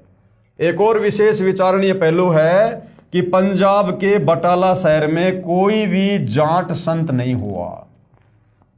अगर भगत प्रहलाद की इस बात को माने, जब मर्दाना ने पूछा कि वो कौन होगा, कहाँ आएगा, किस जाति में होगा, तो प्रहलाद जी ने कहा कि वो पंजाब की धरती पर होगा, जाट वर्ण में होगा, और उसका जो प्रचार प्रसार क्षेत्र होगा वो बटाला होगा। मान लो हम बटाला लेकर चलते हैं, तो भाई बटाला शहर में, पंजाब के बटाला शहर में तो आज तक कोई जाट संत हुआ ही नहीं है। तो यहाँ पर जो बटाला है, यहाँ पर बरवाला बोला गया था, जो लेखनकर्ता ने अपनी अज्ञानता कह लीजिए, क्योंकि उस समय बरवाला शहर इतना ज़्यादा सुप्रसिद्ध नहीं था, इसलिए उसने बटाला लिख दिया, लेकिन असल में ये क्या है, बरवाला। एक और विचारणीय पहलू है कि पंजाब के बटाला शहर में कोई भी जाट संत नहीं हुआ है जो इन महापुरुषों परमेश्वर कबीर देव जी व श्री नानक देव जी के समान महिमावान तथा इनके समान ज्ञानवान हुआ हो। इस आधार से तथा अन्य प्रमाणों के आधार से तथा इस जन्म साखी के आधार से स्पष्ट है कि वह तीसरे महापुरुष सतगुरु रामपाल जी महाराज हैं। कौन है वह तीसरा महापुरुष? परम संत सतगुरु रामपाल जी। अब देखो भाई और बहनों, बहुत सारी बातें हैं। आज हमें पता चल गया कि सतगुरु रामपाल जी स्वयं कबीर परमात्मा हैं, जानी जान है, अंतर्यामी है, सर्व ब्रह्मांडों के रचयिता हैं। और भगत प्रहलाद ने सतगुरु रामपाल जी की जो तुलना है वो नानक जी और जो है कबीर जी से की है कि वो जो तीसरा संत होगा वो भी इन दोनों के जैसा महिमावान होगा, शक्ति संपन्न होगा। अब भाइयों और बहनों, ये अध्यात्म है, भक्ति मार्ग है, ये धीरे धीरे समझ में आएगा।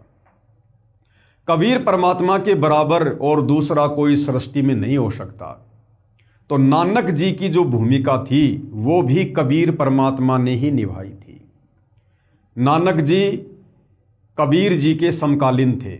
नानक जी ने बनारस के काशी में जाकर कबीर जी को अपना गुरु धारण किया था। जब कबीर परमात्मा बेई नदी पर आदरणीय नानक जी को मिले, उस समय तक नानक जी श्री ब्रह्मा, श्री विष्णु आदि की भक्ति किया करते थे, गीता जी का पाठ किया करते थे। एक समय नानक जी बेई नदी पर स्नान करने गए। वहाँ पर जिंदा बाबा के रूप में कबीर परमात्मा जी उनको मिले और नानक जी को ज्ञान समझाया। नानक जी ने सतलोक देखने की, सचखंड देखने की इच्छा व्यक्त की। तो परमात्मा जी ने नानक जी को उनके शरीर से उनकी आत्मा को निकालकर उनको सचखंड लेकर गए और 3 दिन तक नानक जी को सतलोक घुमाया, दिखाया, नीचे ब्रह्मा विष्णु महेश के लोक दिखाए, पूरी सृष्टि की जानकारी उनको समझाई। उसके बाद कबीर परमेश्वर जी ने नानक जी की आत्मा को नानक जी के शरीर में नहीं डाला, धरती पर नहीं भेजा। ये सूक्ष्म ज्ञान है। कबीर परमात्मा ने नानक जी की आत्मा को मिनी सतलोक में बैठा दिया और स्वयं नानक जी का रूप धारण किया। ये परमात्मा किसी और का शरीर काम में नहीं लेता है, किसी और का चोला काम में नहीं लेता है। नानक जी के वास्तविक शरीर को परमेश्वर जी ने नष्ट कर दिया। ये तो सेकंडों का काम है, परमेश्वर का क्षण भर का काम है। और वैसी as it is same to same Nanak ji की देह बनाई और परमेश्वर जी ने फिर उस देह में आगे चलकर ये सारे के सारे चमत्कार किए। देश और दुनिया को लग रहा था कि नानक जी ने चमत्कार किए, नानक जी ने इतनी सारी ये सिद्धियां दिखाई, जबकि भाइयों और बहनों, बेई नदी से सचखंड जाने के बाद नानक जी का किसी प्रकार का कोई रोल नहीं रहता है। उसके बाद सारा का सारा खेल कबीर परमात्मा जी अपने हाथ में ले लेते हैं। महिमा श्री नानक जी की बनती चली गई और कार्य, चमत्कार, सिद्धियां सब कुछ कबीर परमात्मा जी ने दिखाई। तो कबीर परमात्मा जी कहो चाहे सतगुरु रामपाल जी कहो, इन्होंने ही बाला और मर्दाना को नानक जी के रूप में भगत प्रहलाद के लोक के दर्शन करवाए। वह तीसरे महापुरुष सतगुरु रामपाल जी महाराज हैं। क्योंकि भाइयों और बहनों, कबीर परमात्मा के समकालीन कोई नहीं है, उनके बराबर कोई नहीं हो सकता, उनके जैसा भी कोई नहीं हो सकता। तो मर्दाना जी यहां पर कह रहे हैं कि नानक जी और कबीर जी के बराबर होगा वो तीसरा संत जो पंजाब की धरती पर होगा, जाट जाति में होगा। अर्थात ये सारे के सारे खेल, चाहे काशी के बनारस में जुलाही की भूमिका करना हो, ये कबीर परमात्मा जी ने की। नानक जी के रूप में बहुत सारे चमत्कार करना हो, ये भी कबीर परमात्मा जी ने किया। और आज धरती पर पुनः 8 सितंबर 1951 को वही कबीर परमात्मा सतगुरु रामपाल जी के नाम से धरती पर अवतरित हैं। तो वह तीसरे महापुरुष सतगुरु रामपाल जी महाराज हैं तथा इनका आध्यात्मिक ज्ञान भी इन दोनों महापुरुषों परमेश्वर कबीर जी तथा श्री नानक देव जी से मेल खाता है। आप देखेंगे दोनों फोटोकॉपी, जो जन्म साखी भाई बाले वाली जो कि एक पंजाबी भाषा में है तथा दूसरी हिंदी है जो कि पंजाबी भाषा से ही अनुवादित है। इसमें कुछ लेख ठीक नहीं लिखा है। जैसे पंजाबी भाषा में लिखा है कि जो इस जीहा कोई होवेगा ता एथे पहुंचेगा, होर दा एथे पहुंचण दा कम नहीं। परंतु हिंदी वाली जन्म साखी में यह विवरण नहीं है, जो बहुत महत्वपूर्ण है। इससे सिद्ध है कि लिखते समय कुछ लेख बदल जाता है, फिर भी ढेर सारे प्रमाण हैं जो इस पुस्तक में अन्य महापुरुषों के द्वारा सतगुरु रामपाल जी महाराज के विषय में कहे गए हैं, वे भी इसी को प्रमाणित करते हैं। विशेष यदि कोई ये कहे कि जन्म साखी में लिखी व्याख्या संत गरीबदास जी गांव छुड़ानी वाले के लिए है, यानी भाई बाल्य वाली जन्म साखी में जो कहा गया ना कि वो जो संत होगा वो जाट जाति में होगा, पंजाब की धरती पर होगा, तो यहाँ पर शंका समाधान किया जा रहा है कि कोई ये ना सोचे कि ये आदरणीय गरीबदास जी के विषय में, जो कि जाट जाति में थे, गांव छुड़ानी में थे, छुड़ानी भी उस समय जो है वो पंजाब की ही वो धरती पर था, तो कोई ये मन में शंका ना कर ले कि यहाँ पर भगत प्रहलाद ने जाट जाति का वर्णन, पंजाब की धरती पर आने का वर्णन आदरणीय गरीबदास जी के लिए किया होगा।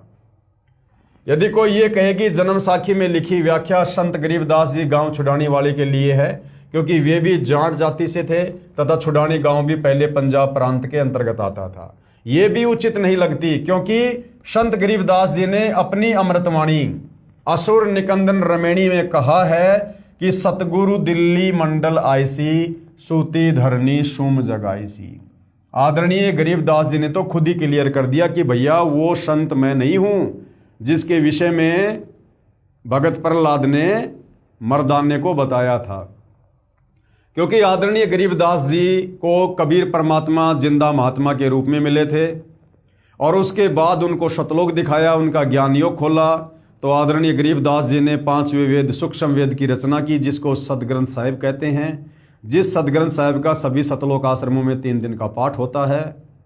तो उसी सदग्रंथ साहिब में से सतगुरु रामपाल जी ने जो हमें त्रिकाल संध्या दी है, सुबह का नित्य नियम, दोपहर की रमेणी, शाम की संध्या आरती, तो दोपहर की रमेणी को क्या कहते हैं? असुर निकंदन रमेणी, यानी दोपहर में हम भाई बहन जो आरती करते हैं उसको असुर निकंदन रमेणी कहते हैं।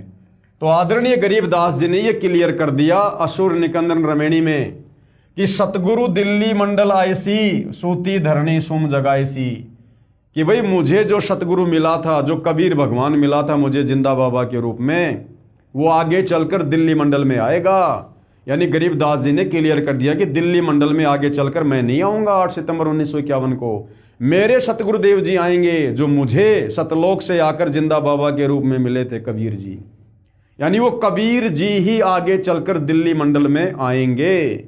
और भाई और बहनों, जो विशेष संदेश सतगुरु रामपाल जी ने अपने इसार जेल के दौरान बाहर हम आत्माओं के लिए भेजे थे, उस विशेष संदेश में भी सतगुरु रामपाल जी ने इस विषय को लेकर बिल्कुल क्लियर कर दिया है कि वर्तमान में तुम्हारे सतगुरु के रूप में, यानी सतगुरुदेव भगवान स्वयं के विषय में कह रहे हैं कि वर्तमान में वही कबीर भगवान गरीबदास जी का सतगुरु वर्तमान में तुम्हारा गुरु है। कि भाई गरीबदास जी के समय आए थे और वर्तमान में तुम्हारे सामने प्रत्यक्ष प्रकट है, पहचान सको तो पहचान लो। तो गरीबदास जी के समय कौन आए थे? खुद कबीर भगवान आए थे जिंदा बाबा के रूप में। और गुरुदेव कह रहे हैं कि जो गरीबदास जी के समय आए थे वही महापुरुष आज धरती पर तुम्हारे सामने प्रत्यक्ष प्रकट है तुम्हारे गुरु के रूप में। यानी सतगुरु रामपाल जी स्वयं वही जिंदा बाबा, वही कबीर भगवान है, जो बड़े सौभाग्य से आप और हमें सतगुरुदेव भगवान के रूप में नसीब हुए हैं। एक छोटा सा संदेश सतगुरु रामपाल जी परमेश्वर जी का सुनिएगा। तो क्या बताते हैं? उत्तर दक्षिण पूर्व पश्चिम फिरता दाने दाने लो, और सर्व कला सतगुरु साहिब की, हरि आए हरियाणे। गरीबदास जी के समय आए थे रिबारे भाई प्रगट सामने था, पहचाने जात पहचान लियो। गरीबदास जी के समय आए थे रिबारे भाई प्रगट सामने था, पहचाने जात पहचान लियो। गरीबदास जी के समय आए थे रिबारे भाई प्रगट सामने था, पहचाने जात पहचान लियो। तो भाई और बहनों, इससे भी ये क्लियर हो जाता है कि वर्तमान में सतगुरु रामपाल जी परमेश्वर स्वयं कबीर भगवान है, कबीर परमात्मा है। और गरीबदास जी ने तो क्लियर कर ही दिया कि सतगुरु दिल्ली मंडल आईसी, यानी मेरा सतगुरु कबीर भगवान आगे चलकर दिल्ली मंडल में आएगा, मैं गरीबदास नहीं आऊँगा। तो भगत प्रहलाद ने मर्दाने से जो कहा था वो सतगुरु रामपाल जी परमेश्वर जी के लिए है। संत गरीबदास जी ने अपनी अमृतवाणी असुर निकंदन रमेणी में कहा है कि सतगुरु दिल्ली मंडल आईसी, यानी मेरा सतगुरु कबीर आगे चलकर दिल्ली मंडल में आएगा, यानी गांव धनाने में प्रकट होगा। और सूती धरनी सुम जगाईसी, भावार्थ है कि संत गरीबदास जी के सतगुरु पूज्य कबीर साहिब जी थे। पुराना रोहतक जिला सोनीपत, रोहतक तथा झज्जर को मिलाकर एक जिला रोहतक था, दिल्ली मंडल में लगता था। यह किसी राजा के अधीन नहीं था, अंग्रेजों के शासनकाल में दिल्ली के अधीन था। संत गरीबदास जी ने स्पष्ट किया है कि सतगुरु यानी परमेश्वर कबीर जी दिल्ली मंडल में आएंगे। तो दिल्ली मंडल में वर्तमान में कौन आए? सतगुरु रामपाल जी आए।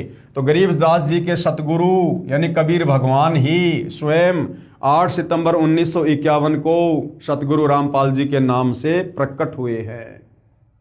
दिल्ली मंडल में आएंगे, भक्तिहीन प्राणियों को जगाएंगे, सूती धरनी सोम जगाईसी, और शत भक्ति कराएंगे। ध्यान रहे, कबीर सागर में काल के दूतों ने मिलावट करके सत्य को न जानकर अपनी अटकलबाजी से असत्य प्रमाण दिए हैं। उसका नाश करने के लिए परमेश्वर कबीर जी ने अपने अंश अवतार संत गरीबदास जी द्वारा यथार्थ ज्ञान प्रचार करवाया है, जो संत गरीबदास जी की अमृतवाणी रूप में है। इसी बात की पुष्टि कबीर सागर के संपादक कबीर पंथी श्री युगलानंद बिहारी जी की उस टिप्पणी से होती है जो उन्होंने अनुराग सागर तथा ज्ञान सागर की भूमिका में की है, और कहा है कि कबीर पंथियों ने ही कबीर पंथ के ग्रंथों का नाश कर रखा है। अपने अपने मत अनुसार फेर बदल करके अपने मत को जोड़ा है। मेरे पास अनुराग सागर तथा ज्ञान सागर की कई प्रतियां रखी हैं, जिनमें से एक दूसरे से मेल नहीं खाती हैं। सतगुरु रामपाल जी महाराज का जन्म, लेखक के अनुसार जन्म, और जब ये ज्ञान समझ में आएगा तो उसके अनुसार अवतरण। सतगुरु रामपाल जी महाराज का अवतरण श्री नंदराम जाट के घर 8 सितंबर 1951 को गांव धनाना, जिला सोनीपत, उस समय जिला रोहतक में हुआ था, जो वर्तमान हरियाणा तथा पंजाब प्रांत मिलकर उस समय एक ही पंजाब प्रांत था। परमेश्वर कबीर जी ने भी कहा था कि जिस समय कलयुग 5500 वर्ष बीत चुका होगा, मैं गरीबदास वाले 12वें पंथ में आगे स्वयं आऊंगा। कबीर परमात्मा जी ने 650 साल पहले धर्मदास जी के माध्यम से कबीर सागर लिखवाया था, और जब धर्मदास जी काफी चिंतित हो गए थे कि हे परमात्मा, आपने मुझे तो सार नाम दे दिया लेकिन मेरे वंशजों को देने से मना कर दिया, तो ये कैसे पार होंगे? धर्मदास जी चिंतित हो गए। तो कबीर परमात्मा ने कहा कि धर्मदास तू चिंता ना कर, 5505 वर्ष जब कलयुग बीत जाएगा, उस समय मैं खुद गरीबदास जी के 12वें पंथ में जाऊंगा आगे। यानी गरीबदास जी का 12वां पंथ चल चुका होगा, और जब वो पंथ समाप्त होने वाला होगा, उस समय मैं खुद ही उस 12वें पंथ में जाऊंगा। 12वें पंथ हम ही चल आवें, सब पंथों को मिटाकर एक पंथ चलावें। तो आदरणीय गरीबदास जी के 12वें पंथ में आगे चलकर खुद कबीर भगवान ने ही आना था, और खुद कबीर भगवान सतगुरु रामपाल जी के नाम से आदरणीय गरीबदास जी के 12वें पंथ में ही आए, क्योंकि साध वचन पलटे नहीं, चाहे पलट जाए ब्रह्मांड। तो 17 फरवरी 1988 को सतगुरु रामपाल जी ने एक अच्छी आत्मा आदरणीय राम देवानंद जी को अपना मुंह बोला गुरु धारण किया, और 17 फरवरी 1988 को गरीबदास जी के 12वें पंथ में दीक्षा ली। सांसारिक दिखावे में दीक्षा ली, अन्यथा जगत गुरु को किसी से गुरु बनाकर दीक्षा लेने की आवश्यकता नहीं होती है। परमेश्वर कबीर जी ने भी कहा था कि जिस समय कलयुग 5500 वर्ष बीत चुका होगा, मैं गरीबदास वाले 12वें पंथ में आगे स्वयं आऊंगा। संत गरीबदास जी द्वारा मेरी यानी कबीर परमेश्वर की महिमा की वाणी प्रकट होगी, तथा गरीबदास वाले 12वें पंथ तक के साधक मुझे आधार बनाकर वाणी को समझने की कोशिश करेंगे, परंतु वाणी को न समझकर शतनाम तथा सारनाम से वंचित रहने के कारण असंख्य जन्म तक शतलोक प्राप्ति नहीं कर पाएंगे। यानी गरीबदास जी के पंथ में जितने भी समय तक गरीबदास जी का पंथ चला, तो गरीबदास जी के पंथ में जितने भी लोग नाम दीक्षा लेंगे, उपदेश प्राप्त करेंगे, वो लोग असंख्य जन्मों तक मोक्ष प्राप्त नहीं कर पाएंगे। उसी 12वें पंथ यानी गरीबदास जी वाले पंथ में, उसी 12वें पंथ गरीबदास जी वाले पंथ में मैं परमेश्वर कबीर जी ही स्वयं चलकर आऊंगा। इस विषय पर भाइयों और बहनों मैंने बहुत सारी वीडियो विस्तार से बना रखे हैं कि आदरणीय गरीबदास जी के 12वें पंथ में स्वयं कबीर परमात्मा ही सतगुरु रामपाल जी के नाम से आए हैं। बहुत सारे जो प्रमाण हैं गुरुदेव के सत्संगों से दास ने दिए हुए हैं। इस ज्ञानगंगा पुस्तक पर यदि हम विस्तार से बात करेंगे तो नए भगत भाई बहन लेख को नहीं समझ पाएंगे। इसलिए यदि आप सतगुरु रामपाल जी परमेश्वर जी से उपदेश प्राप्त हैं तो आप मुझदास के और भी बहुत सारे वीडियो सोशल मीडिया पर देख सकते हैं। इस विषय को लेकर आपको भली भांति समझ में आ जाएगा कि आदरणीय गरीबदास जी के 12वें पंथ में 17 फरवरी 1988 को कबीर परमात्मा यानी सतगुरु रामपाल जी ने आदरणीय रामदेवानंद जी से सांसारिक तौर पर दीक्षा लेकर उनको अपना मुंह बोला गुरु धारण करके उन्होंने जो है एंट्री की है, क्योंकि परमेश्वर की वाणी कभी गलत नहीं हो सकती है। उसी 12वें पंथ गरीबदास जी वाले पंथ में मैं परमेश्वर कबीर जी ही स्वयं चलकर आऊंगा। तब संत गरीबदास जी द्वारा प्रकट की गई वाणी को मैं कबीर परमेश्वर प्रकट होकर समझाऊंगा। तो सन 1994 से आदरणीय गरीबदास जी की वाणियों को सदग्रंथ साहिब को खोल खोल कर गांव-गांव जाकर सत्संग करके कौन महापुरुष समझा रहे थे, सतगुरु रामपाल जी समझा रहे थे।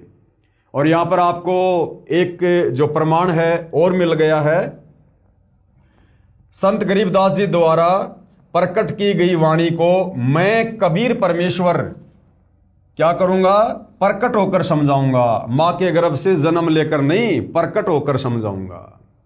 तो 8 सितंबर 1951 को सतगुरु रामपाल जी परमेश्वर आप और हम 2 कोटि के जीवों की चरम दृष्टि को धोखा देते हुए, काल को धोखा देते हुए, क्योंकि इस परमेश्वर को कबीर भगवान को वेदों में तस्करा कहा है।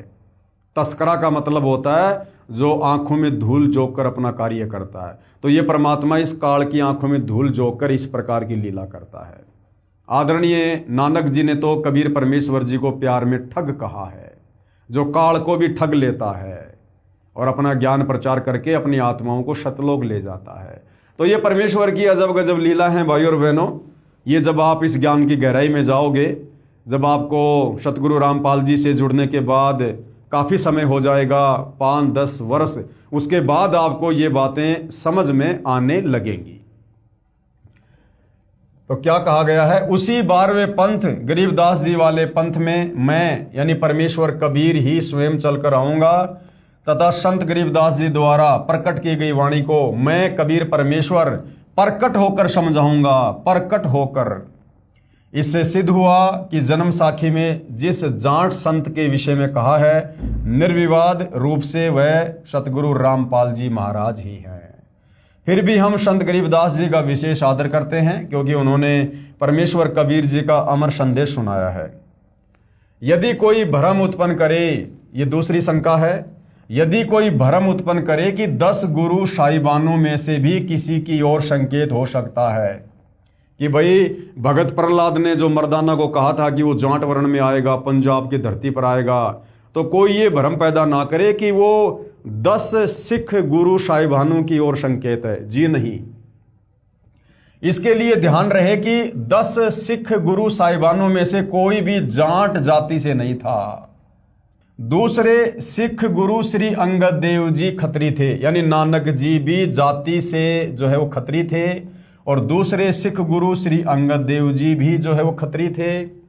तीसरे श्री अमरदास जी भी जो है वो खत्री थे। चौथे गुरु श्री रामदास जी भी जो है वो खत्री थे, तथा 5वें गुरु श्री अर्जुन देव जी से लेकर 10वें तथा अंतिम श्री गुरु गोविंद सिंह जी तक श्री गुरु रामदास जी की संतान अर्थात खत्री ही थे।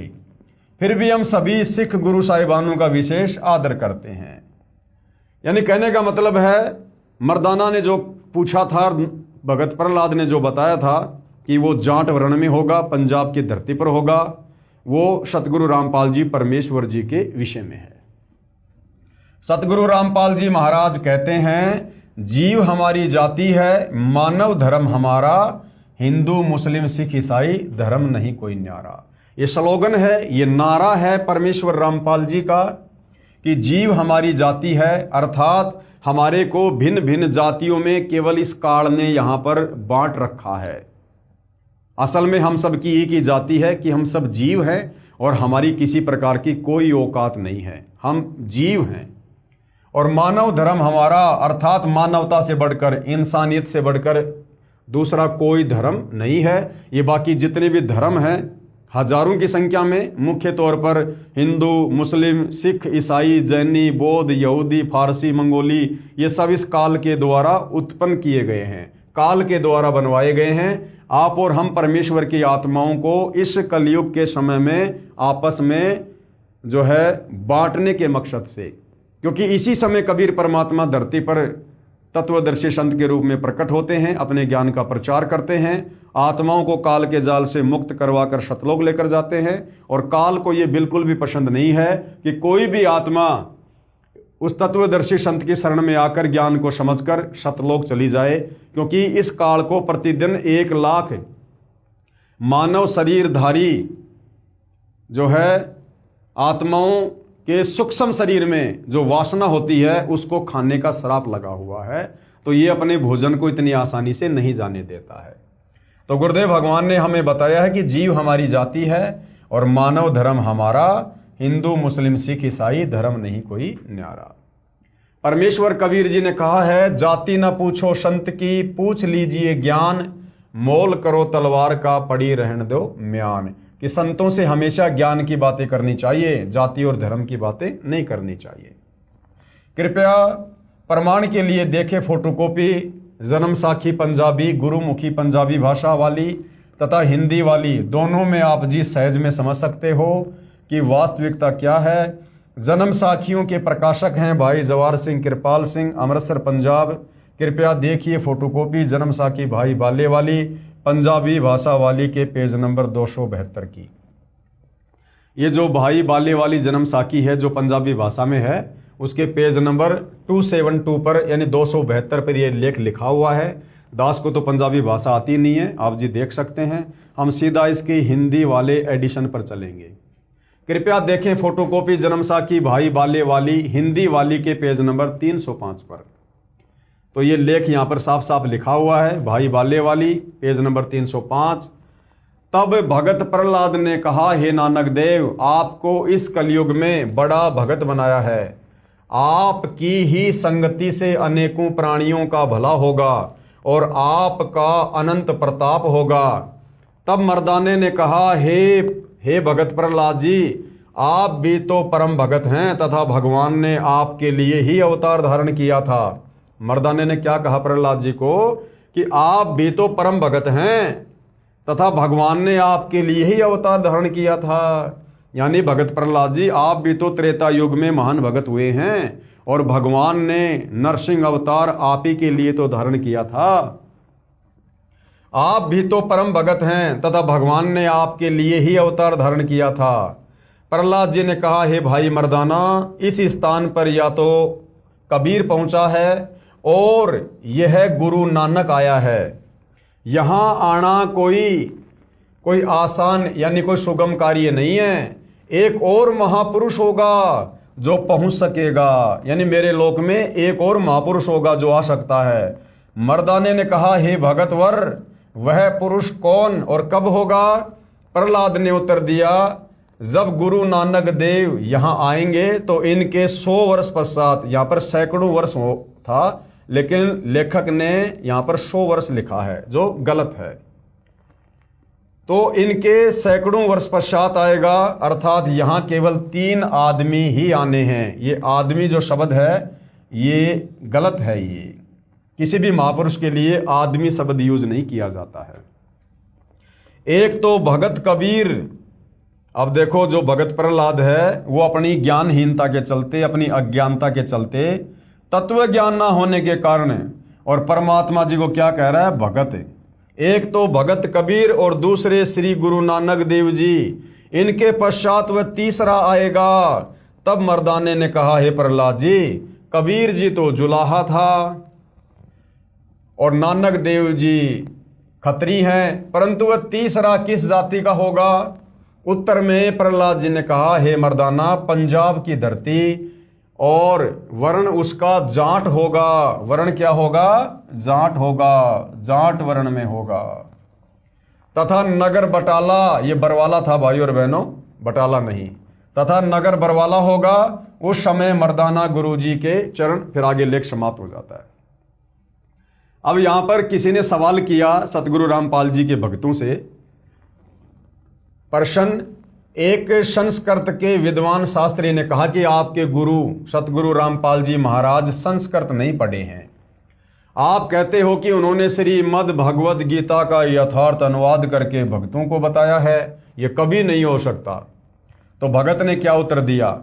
सतगुरु रामपाल जी महाराज के भगत ने उत्तर दिया, शास्त्री जी, उसी को तो परमेश्वर का अवतार कहते हैं, जो भाषा का ज्ञान ना होते हुए यथार्थ अनुवाद कर दे। क्योंकि परमेश्वर सर्वज्ञ है, सर्वज्ञ यानी सब कुछ जानने वाला, वो हर भाषाओं को जानता है। उन्हीं गुणों से युक्त उसका भेजा हुआ अवतार होता है। वह अवतार सतगुरु रामपाल जी महाराज जी हैं। जबकि इस ज्ञान की गहराई में जाने के बाद पता चलेगा कि सतगुरु रामपाल जी किसी के अवतार नहीं हैं। सतगुरु रामपाल जी स्वयं कबीर भगवान हैं, सर्वज्ञ हैं, और ये स्वयं ही सतलोक से अवतरित हुए हैं। आप तो केवल वेदों और गीता के अनुवाद से ही अचंभित हैं। सतगुरु रामपाल जी महाराज ने तो बाइबल तथा कुरान को यथार्थ रूप में बताया है, जिसे ईसाई धर्म के वर्तमान के फादर व पादरी तथा मुसलमान धर्म के मुल्ला व काजी भी नहीं समझ सके। तो भाइयों और बहनों, ये पवित्र पुस्तक ज्ञान गंगा, इस पवित्र पुस्तक ज्ञान गंगा में सर्व धर्म शास्त्रों से प्रमाणित यथार्थ ज्ञान है। आज से पहले हमने केवल अज्ञान ही सुना था, अज्ञानी धर्मगुरुओं की मनमुखी भक्ति वाली बातें, शास्त्रों वाली बातें हमने सुनी थी। अब जब हमारे सामने ये प्रमाणित ज्ञान आएगा तो आत्मा एकदम से तो स्वीकार नहीं करती है, लेकिन यदि हम थोड़ा सा धैर्य रखेंगे, थोड़ी रुचि लेंगे और परमपिता परमेश्वर जी से यदि हम अरदास करेंगे सद्बुद्धि की, तो भाई और बहनों, अवश्य हमें यह तत्व ज्ञान समझ में आएगा, जो तत्व ज्ञान हमारे ही धर्मशास्त्रों में था। लेकिन हमारे ज्ञानहीन काल प्रेरित धर्म गुरु हमें शास्त्रों से इस ज्ञान को निकाल कर नहीं दे पाए और हमें यथार्थ भक्ति और भगवान से दूर रखा, अपरिचित रखा, जिसका खामियाजा हम युगों युगों से भुगत रहे हैं। ना जाने कितनी बार हमने लक 84 योनियां भोगी हैं, कितनी बार हम स्वर्ग में गए, हम नरक में गए, असहनीय पीड़ाओं को भोगा, मोक्ष ना होने के चलते। क्योंकि शास्त्र विधि को त्याग कर शास्त्र विरुद्ध साधना करने के चलते, मनमुखी मंत्रों का जाप करने के चलते, ब्रह्मा विष्णु महेश काल दुर्गा या अन्य देवी देवताओं की भक्ति पूजा करने के चलते हमारा मोक्ष नहीं हो सकता है। तो भाइयों और बहनों, आज वो समय आ गया है। ये कलयुग की बिचली पीढ़ी है, मोक्ष का प्राइम टाइम है। आप और हमारे पास में गोल्डन चांस है। परमात्मा कबीर देव स्वयं सतगुरु रामपाल जी के नाम से धरती पर प्रकट हैं, जगत गुरु की भूमिका कर रहे हैं, तत्वदर्शी संत की भूमिका कर रहे हैं। हमने थोड़ा सा धैर्य रखना है, निष्पक्ष होकर हमने उनके ज्ञान को थोड़ी रुचि लेकर समझना है। एक बार यदि आत्मा ने इस ज्ञान को पकड़ लिया, स्वीकार कर लिया, तो भाई और बहनों, फिर मोक्ष में किसी भी प्रकार की कोई शंका नहीं है। और जैसे जैसे आपको ज्ञान समझ में आ जाता है, और यदि आप नाम दीक्षा लेने के इच्छुक हैं, तो शतलोक आश्रम के मोबाइल नंबरों पर संपर्क कीजिएगा, या शतलोक आश्रम की वेबसाइट है www.jagatgururampalji.org। वहाँ से आपको समस्त जानकारी मिल जाएगी, कहाँ से आपको दीक्षा मिलेगी, कैसे मिलेगी, कैसे आप सतगुरु रामपाल जी के पावन चरण कमल से जुड़ सकते हैं, अपनी आत्मा का कल्याण करवा सकते हैं। तो हम इस पवित्र पुस्तक में धीरे धीरे आगे बढ़ेंगे। तो आज के इस वीडियो में केवल इतना ही। नेक्स्ट हमारा जो टॉपिक होगा वो होगा भक्ति मर्यादा। यानी अभी तक तो हमने केवल इस पुस्तक की भूमिका के ऊपर ही ये 3 वीडियो बनाए हैं और भूमिका को समझना बहुत ही ज़रूरी था। भूमिका को समझे बिना हम आगे पुस्तक के लेख को नहीं समझ सकते हैं। तो अब आगे यथार्थ में ज्ञानगंगा पुस्तक का ज्ञान शुरू होगा और सर्वप्रथम सतगुरु रामपाल जी से जुड़ने के लिए क्या क्या मर्यादा हैं, क्या क्या उनके नियम हैं, उनके विषय में जानकारी होनी बहुत ज़रूरी है। तो भाई और बहनों, कल रात्रि 8:30 बजे हम भक्ति और मर्यादाओं के विषय में जानकारी प्राप्त करेंगे। तब तक पूज्य गुरुदेव भगवान हम सबको आज्ञा दे, आशीर्वाद दे, सद्बुद्धि दे, हमें भ्रमने और भटकने से बचाए, परमेश्वर इस ज्ञान को समझने के लिए हमें योग्य बनाए। बंदी छोड़ सतगुरु रामपाल जी परमेश्वर जी की जय हो।